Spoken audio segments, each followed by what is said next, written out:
Assalamualaikum dan salam sejahtera. Bertemu kembali bersama Cikgu Usyara dalam Pendidikan Jasmani dan Kesihatan tahun 3. Tajuk kita pada hari ini ialah olahragawan harapan, iaitu halangan bertingkat. Standard kandungan 1.9 melakukan kemahiran asas lompatan dengan lakuan yang betul.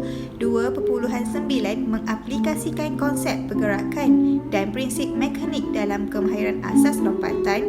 5.2 menunjukkan keyakinan dan tanggungjawab diri semasa melakukan aktiviti fizikal. Standard pembelajaran 1.9.4 melompat melepasi halangan. 2.9.2 mengenal pasti dan menjustifikasi kaki yang sesuai digunakan untuk melonjak. 5.2.2 menerima cabaran dan seronok melakukan aktiviti fizikal. Baiklah, apa itu halangan bertingkat? Halangan bermaksud rintangan atau gangguan. Bertingkat pula bermaksud aras atau tahap. Halangan bertingkat dalam lompatan bermaksud acara lompatan yang mempunyai halangan objek tertentu berdasarkan aras ketinggian dan tahap kemampuan seseorang dalam melepasi sesuatu halangan dan rintangan. Murid-murid boleh merujuk buku teks Pendidikan Jasmani dan Kesihatan tahun 3, muka surat 38. Berdasarkan gambar tersebut, terdapat beberapa orang murid sedang melakukan aktiviti melompat pada pelbagai aras. Di dalam aktiviti ini, murid-murid perlu menggunakan berbola kaki untuk melonjak dan menggunakan kaki kanan atau menggunakan kaki yang murid-murid rasakan terkuat untuk membuat lonjakan. Dalam aktiviti lompatan ini juga, murid-murid perlu meningkatkan aras ketinggian halangan mengikut kemampuan kendiri. Aras ketinggian mempunyai aras rendah, sederhana dan tinggi. Baiklah, berikut merupakan contoh-contoh acara yang terdapat dalam halangan bertingkat.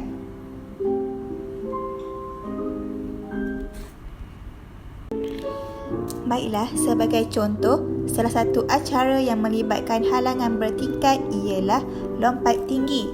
Lompat tinggi merupakan acara balapan dan padang di mana para peserta harus melompat tanpa bantuan di atas bar melintang yang diletakkan di ketinggian tertentu yang diukur tanpa melepaskannya.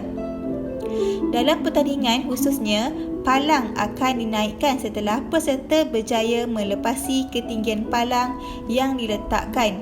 Setiap peserta akan diberi peluang sebanyak 3 kali untuk melakukan lompatan melepasi sesuatu ketinggian palang. Sekiranya peserta gagal sebanyak 3 kali berturut-turut, maka dia dikira gagal.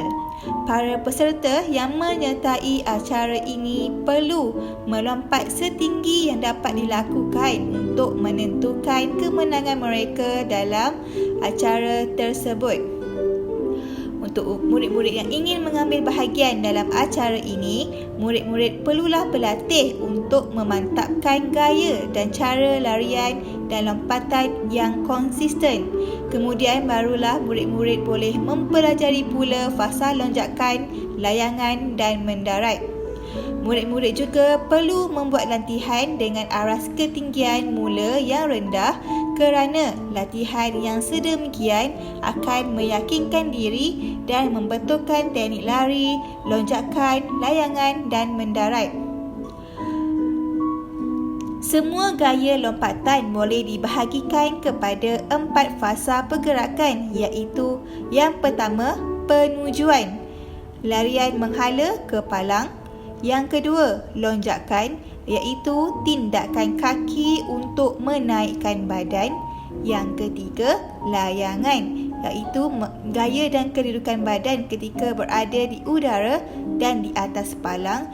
Dan yang keempat, pendaratan, iaitu sentuhan badan dan bahagiannya dengan tempat mendarat. Sebagai info tambahan, Lompat tinggi mempunyai beberapa jenis gaya, iaitu gaya timur, gaya gunting, Fosbury flop, gaya guling barat dan gaya pelana. Gaya gunting, gaya pelana, gaya Fosbury flop, gaya guling barat dan gaya timur. Murid-murid juga perlu tahu peralatan yang terdapat dalam lompat tinggi. Yang pertama, pita pengukur. Kedua, tilam atau pengalas lembut untuk membuat pendaratan. Ketiga, palang lompat tinggi. Dan yang keempat, tiang lompat tinggi. Seterusnya merupakan contoh video acara dalam halangan bertingkat, iaitu lompat tinggi. 25 cm tahun 4 dari Muhammad Amsyah Danish. Muhammad Akmal Darwish, rumah hijau. Muhammad Zarif, rumah merah. Itqan, rumah kuning. Paulus, rumah biru.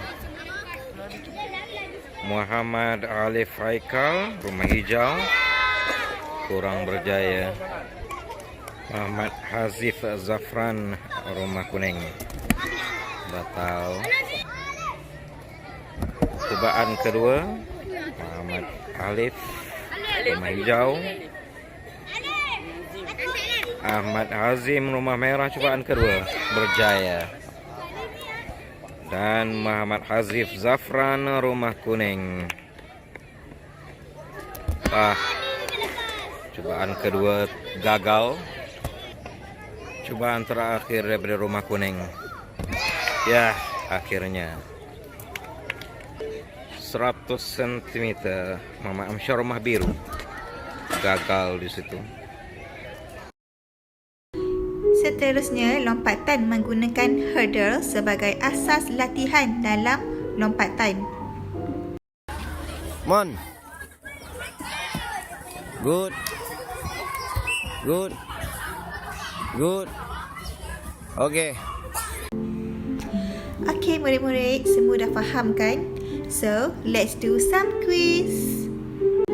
Baiklah, di sini sahaja pembelajaran kita pada hari ini dan cikgu berharap kamu semua terus kekal motivated dalam apa sahaja situasi. Stay fit and sihat, selalu ceria dan jangan lupa buat quiz yang cikgu suruh dan turn in ke dalam GC. Thank you and see you next week. Bye.